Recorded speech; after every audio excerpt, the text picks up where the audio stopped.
unique merit to be very close to her. I want to just tell you that I did not have this merit because of myself. I had this merit because of my father of blessed memory, whose family was very close to the Rebbe's family, all the generations from the beginning of Lubavitch, from the very beginning, from the very first Rebbe on.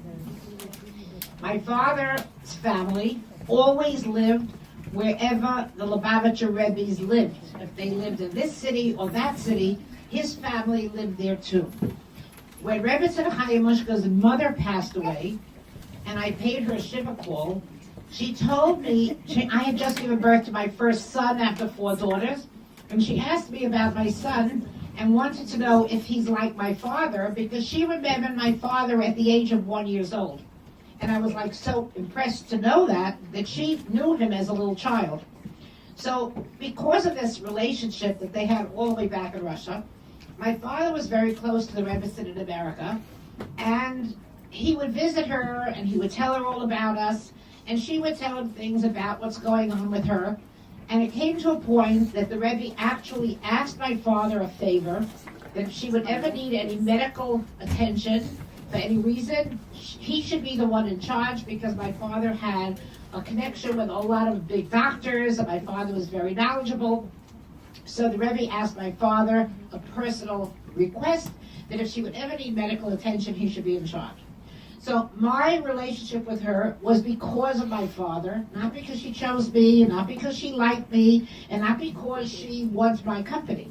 It's because I was doing things for her, because my father was doing things for her, so I was just a facilitator. So I really don't get the credit, but I did merit this special honor. I want to tell you that Rebbetzin Chayamushka was a woman that was very brilliant. She was so knowledgeable in any subject you would try to discuss with her. If it had to do with Chassidut, if it had to do with Jewish history, if it had to do with world history, if it had to do with politics, she knew everything. She was such an intelligent woman. She was a very big intellectual. She was very well read. There was nothing you could talk to her about that she said, oh, I never heard that, or I never knew that. On the other hand, she was completely subjected to the Rebbe, never ever wanted anything for herself, not because she was a meek woman, not because she was a simple woman, but because she was such a great woman. Because what I'm trying to tell you is that she never wanted anything for herself, not because she felt inferior, not because she felt, who am I? I'm just a woman that happens to be married to this great man. She knew very well who she was. She knew very well her greatness. But she also knew the greatness of the Rebbe. She knew more than anybody else the greatness of the Rebbe. And she knew that the Rebbe had a mission in this world that he wants to accomplish. And she knew that it's up to her to allow him to fulfill this mission. So the Rebbitson never, ever, ever wanted anything for herself. My father would tell me how many times he would speak to her and say, you know, Rebbitson, the Rebbe has audiences with people till so late at night, till 2 o'clock, 3 o'clock, 4 o'clock, and she was all alone at home, because most of you probably know the Rebbitson didn't have any physical children, and she lived all alone. And it was very hard to be home alone a whole night. And my father used to speak to her and say, Rebbitson, if you told the Rebbe to complete his audience at 1 o'clock or at 2 o'clock, he would come home earlier and continue 2 days later. And she said, I will never interfere with my husband. I will never tell him what to do because of me. And so she just allowed the Rebbe to do whatever the Rebbe felt his mission in this world is. And her mission was to back him and to allow it. I want to share with you a very interesting story to show you how her entire life was just for the Rebbe to be a Rebbe with the Hasidim. There was a time that the Rebbitson suffered some problem with her eye. And since my father was in charge of getting doctors for her, my father's investigation, who was the biggest ophthalmologist in all of New York City, he tried to get an appointment, and he was told that for 3 months there are no appointments available. So my father took the car, went to Manhattan, left the car double parked, went into the office, told the receptionist, I have to speak to the doctor now. And she said, you can't walk into the doctor. He says, well, I have to speak to him just for a minute. So she said, he's on the phone. He says, okay, I'll wait till he's off the phone. And my father barges in to this doctor's office. And he said, doctor, you must see a patient tomorrow very, very urgently. So the doctor said, you have to speak to my receptionist. I think I'm booked. So my father says, this lady is the greatest woman in all of New York. You must see her tomorrow. The most important woman in all of New York. So the doctor said, okay, I'll see what I can do. So my father said, no, tell me you'll see her tomorrow morning. He said, okay, I'll see her tomorrow morning.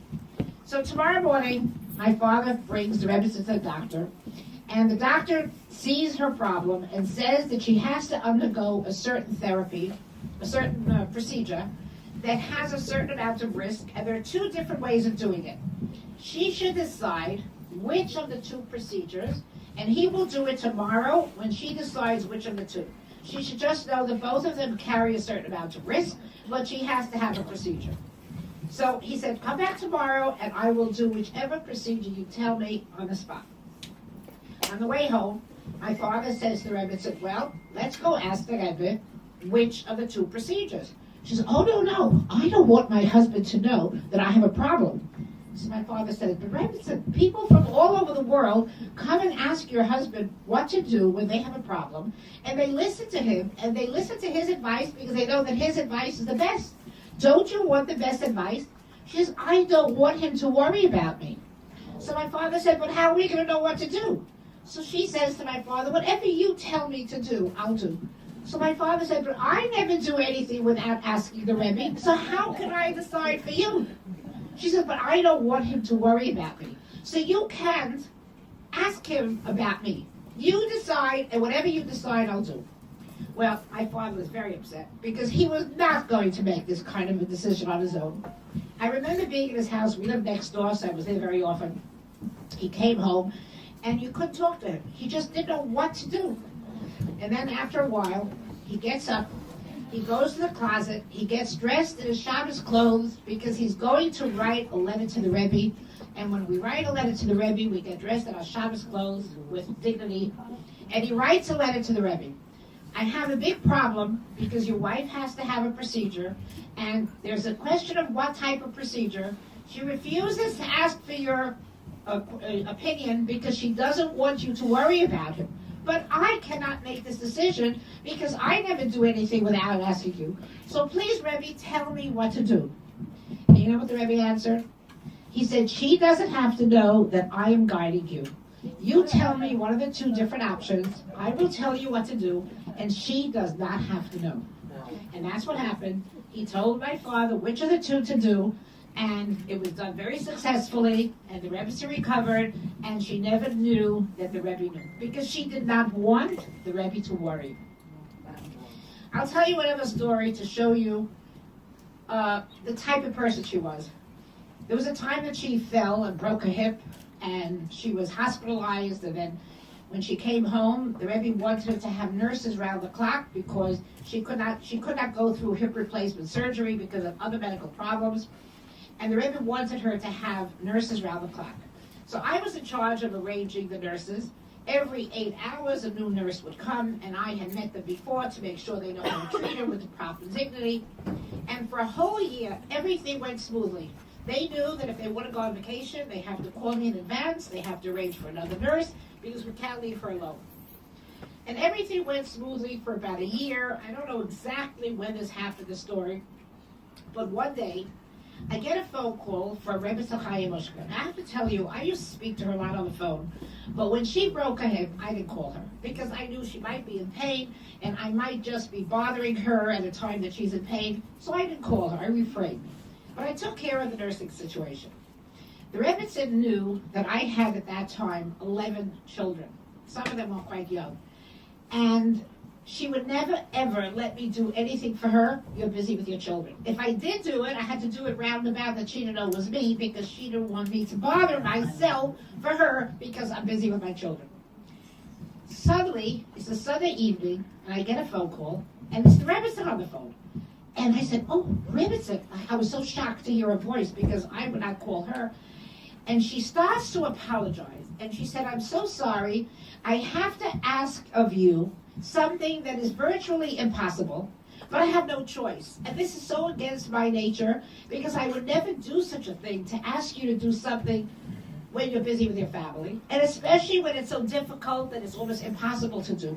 But I have no choice. I said, what is it, Rebbitson? I would do anything for you.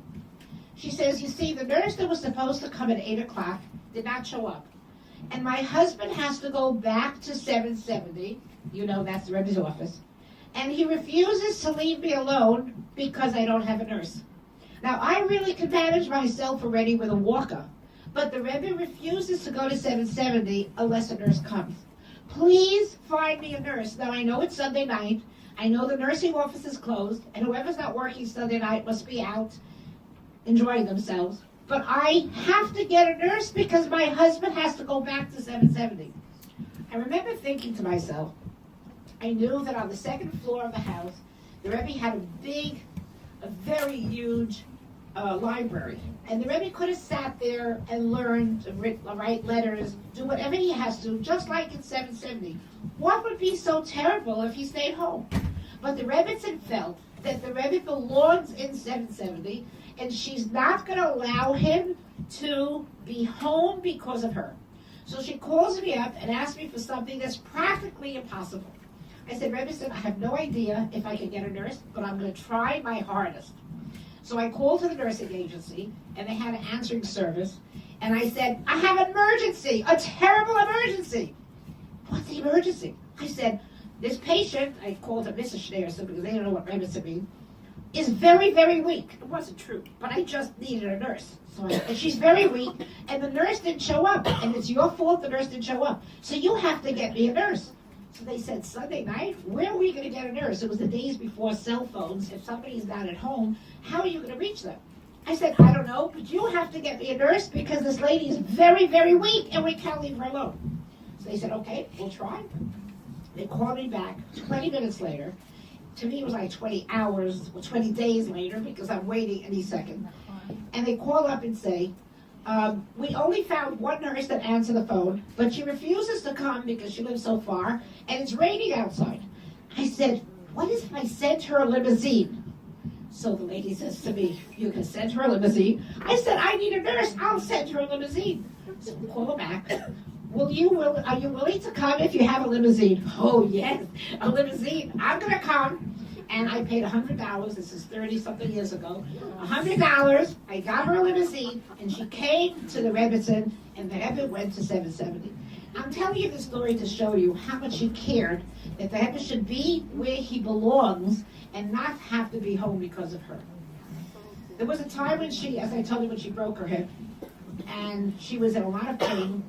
They brought her from home a very beautiful night jacket. Those of you that are a little bit older remember it was a style that if you had to lay in bed, you wore a night jacket that was made out of something pretty on top of a nightgown.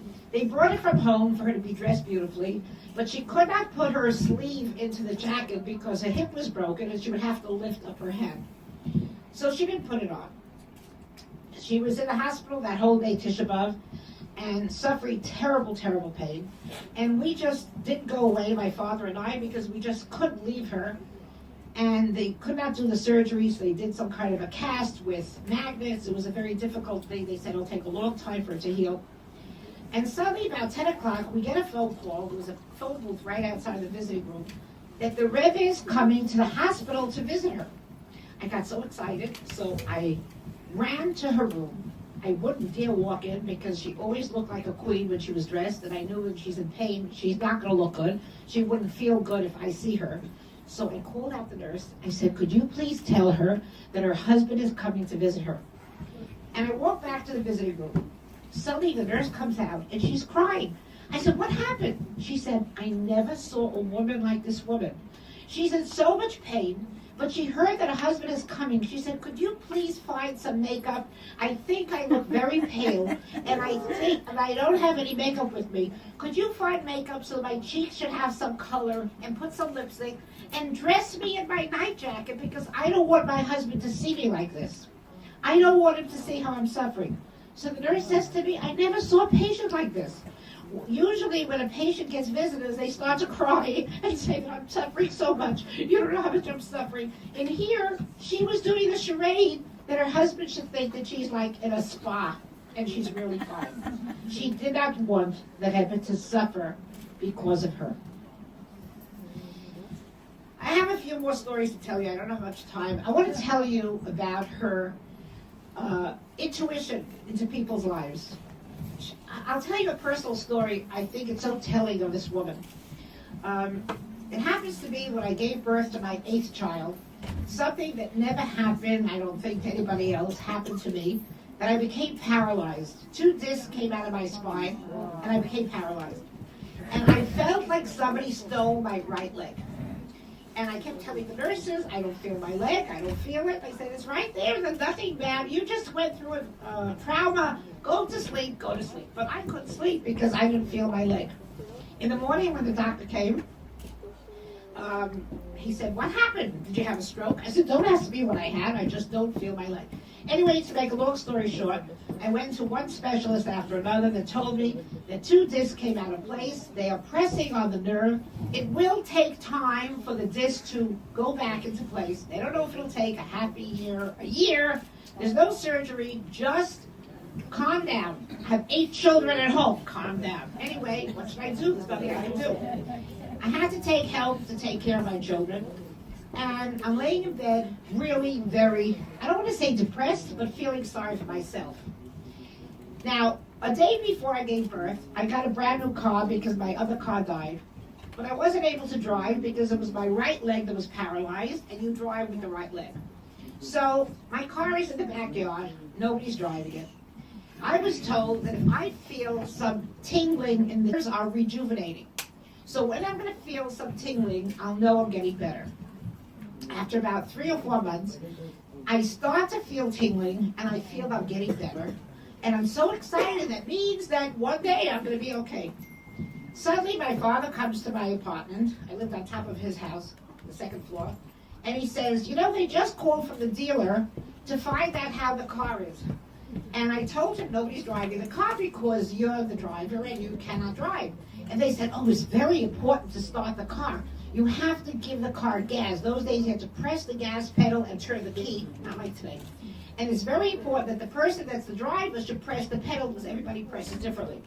So maybe your daughter could just walk slowly to the car, just to start the car, every day to start the car. Anyway, I kept telling my father I can't do it. I'm going to make it very short because I don't know how much time I have. And I was with such trepidation, and I went to the car. I was sure I couldn't do it. But lo and behold, I pressed down with my toes, and I started the car. I was so excited. That means that one day I'm going to get well. Anyway, for 3 weeks, every single day, I went in the morning to start the car. 3 weeks later, there's another call from the dealer that, is she starting the car? Yes. Well, if she starts the car, perhaps she could put it into drive and reverse because the gears have to be oiled. And if you move it, the gears will be oiled. Otherwise, the car will get ruined. So my father said, do you think you could do that? I said, I don't think I could do it. He said, let's try. Anyway, I go down and I try. And lo and behold, I was able to push the car front foot back. I was so ecstatic. I was on the phone telling everybody, you know, I'm getting well. I was able to do something.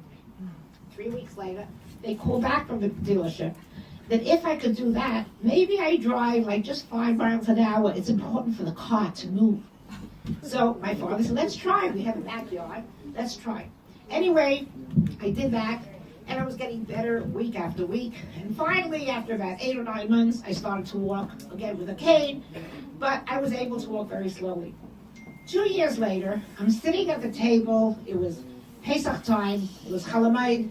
My brother from Canada was in New York, and my brother said he wants to buy a car in New York because the cars that are made in Canada, he doesn't like them. He wants a car in America. Maybe I have a suggestion where you should buy a car.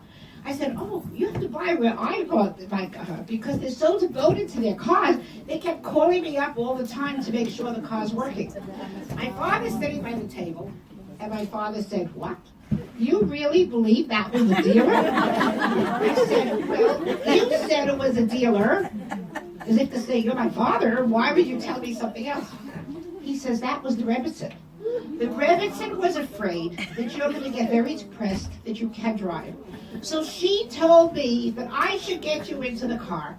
And that way, if you do something, you're going to feel some kind of hope that you're getting better. And everything you do is going to give you more hope. So the Rebbitson was telling me all the time what to do, and I was just listening to her. I'm just sharing this with you for you to realize the kind of a person she was, that she cared about my feelings because I was going to be maybe depressed or upset. I don't know how much more time I have, so I want to share with you another very beautiful thought, that because my father was so close to Rebbitson, when my older children were getting married, he arranged that we should go in for a private audience to get a blessing with the bride and groom.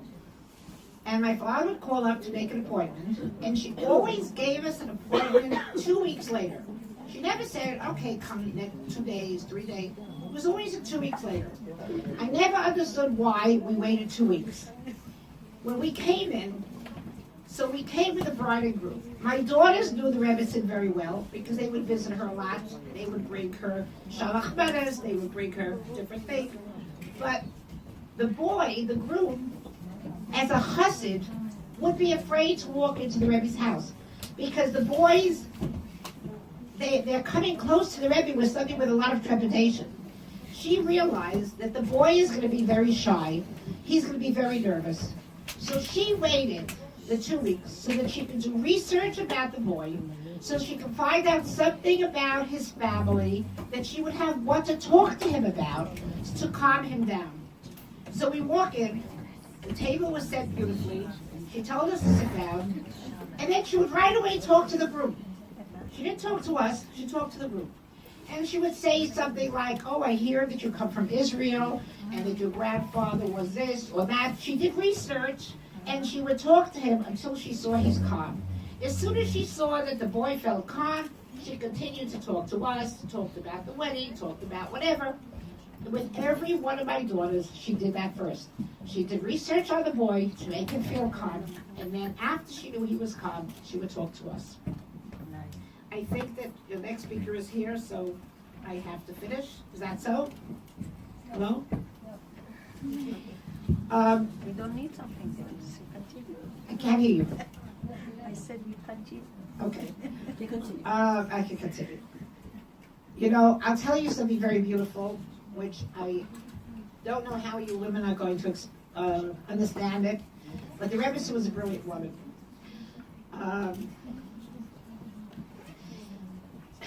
This is a very personal thing, but I'm a one and only daughter. I have two brothers, and the Rebbitson would speak to my father all the time. She knew everything about me. She knew all the secrets about me. And there was a time that I was expecting a child, and I knew that I was going to have it was after the child that I was pregnant that I became paralyzed. They told me I can't have any more children, but then I asked the doctor, why can't I have more children? He said, you can't go through another birth. I said, what is it? I have a C-section. And he says, you want an operation? I said, I'm not asking what I want. I'm asking what's the danger in having more children. And he says, well, if you have a C-section, no problem. You just can't go through another birth. So I had 3 children by C-section after that child.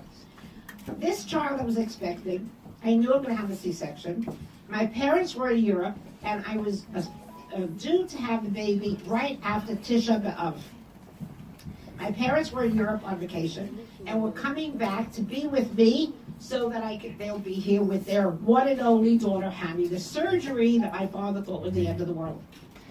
In the interim, the Rebbe had asked my father to do a special assignment for him and to go to Israel, because my father had created a crown for a Sefer Torah that the Rebbe made specifically for children all over the world join in a Sefer Torah. I don't know how many people know that the Rebbe wanted every child under bar or bar mitzvah to get a letter in one of these Sifrei Torah so that they could all be joined together. The very first Sefer Torah, the Rebbe was very excited about this idea, and my father had an idea to make a gold crown for this Sefer Torah. He asked the Rebbe if the Rebbe will accept a gold crown. And the Rebbe said yes, but I will tell you what style crown it should be. And the Rebbe chose a crown from one of the crowns in 770. We have a certain crown that's called the crown for the Torah that was written with which we will greet Mashiach. This Torah was started to be written in 1941 by the previous Rebbe. It was concluded in 1970 by our Rebbe, and it's called the Sefer Torah with which we will greet Mashiach. That Sefer Torah has a beautiful crown that our Rebbe bought. The Rebbe wanted the gold crown to be exactly a copy of that crown.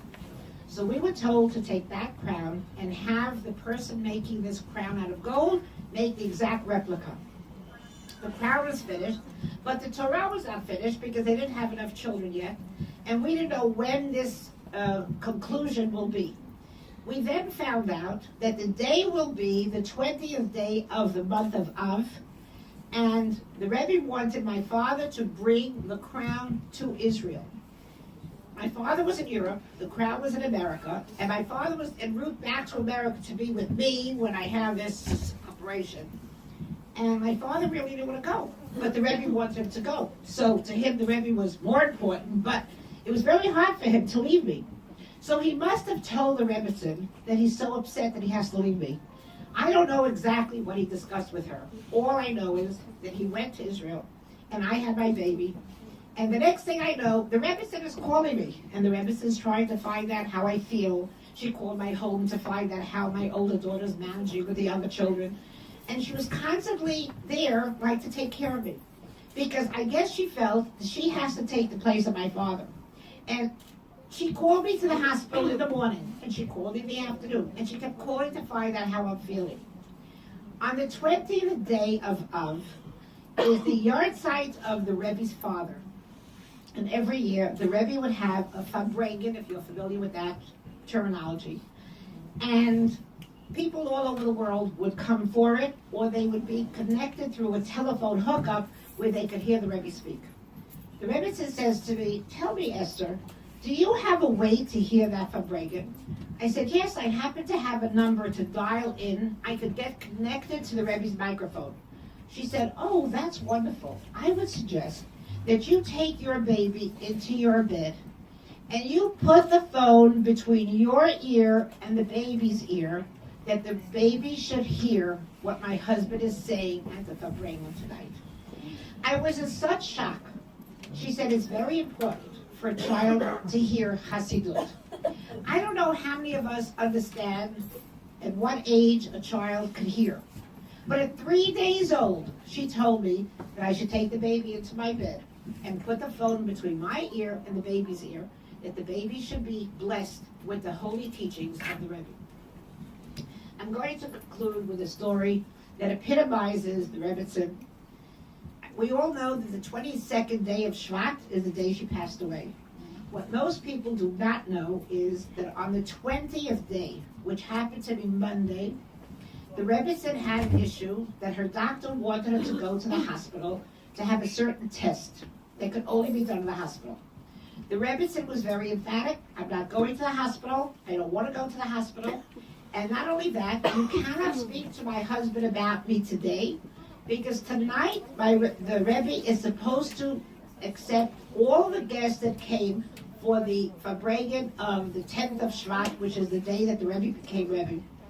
There was a special Fabregan, and usually the guests that came from all over the world had a special audience with the Rebbe. That usually took place a few days after the 10th of Shevat. That year, for some reason, the date was pushed off, and only on the 20th of Shevat was this audience going to happen. That Monday was the 20th of Shevat. The Rebbitson said, "I don't want my husband to know that I am sick, because then he will cancel this audience. And there are so many people that are waiting for this audience." So the doctor said, "But I really feel you need to be in the hospital." She says, "Not today. Tonight, when my husband comes home, we'll discuss it. But today you cannot discuss it with my husband, because I do not want him to cancel this audience with the guest." What happened was that whole day she was not treated. Within 36 hours later, she was not living anymore. I cannot say that if she would have been treated, she would have lived longer. I don't know. We all know that God chooses how long a person should live. and what is the day of their passing. I just know that she was 87 years old, and she was told by her doctor that she has a medical reason to be in the hospital. And she said, I cannot go because my husband has to have this audience tonight with the Hasidim that are waiting. And I don't want the Hasidim to lose this audience. I think that that epitomizes the Rebbitson in a nutshell. She lived for the Hasidim. She lived for the Rebbe. And I think maybe many of you have heard the story that there was this very great man, Rabbi Akiva, and Rabbi Akiva was not knowledgeable, and he went to study with permission of his wife. He got permission to study for 12 years. And when he came back after 12 years, he overheard his wife saying to a neighbor that if my wife, if I could, I would go back for another 12 years. And he went back for another 12 years. He came back 24 years after leaving his wife with 24,000 students. And when his wife greeted him, he said to all the 24,000 students, everything that I have and everything that you have is because of her. I would like to say that any of you that were ever touched by the Rebbe, any of you that ever saw the Rebbe or were blessed by him or in any way were helped, we owe everything to the Rebbitson because she gave us the Rebbe. She could have said, don't spend so much time with the Hasidim. She could have said, curtail your activities, but she never interfered because she knew that the Rebbe belongs to the Hasidim. She gave us the Rebbe her entire life. And now, as the day of Yartzeit is approaching, we all have to take upon ourselves the thought, what could we do to thank this wonderful woman? And what we could do, what the Rebbe tells us what we could do, is that when a person ascends on high, it's very wonderful up there, but they're missing something. They cannot do mitzvot up there. We can only do mitzvot out here. But the Rebbe said, if we want to bring happiness to the soul of the departed, we do mitzvot in their memory, and they get the happiness for those mitzvot. So all we can do is us doing mitzvot in memory of the Rebbitson to bring her happiness because she will feel as if she's doing these mitzvot. That is up to us, and I wish you all very, very successful. Thank you. General your success and a successful Chof Shevat and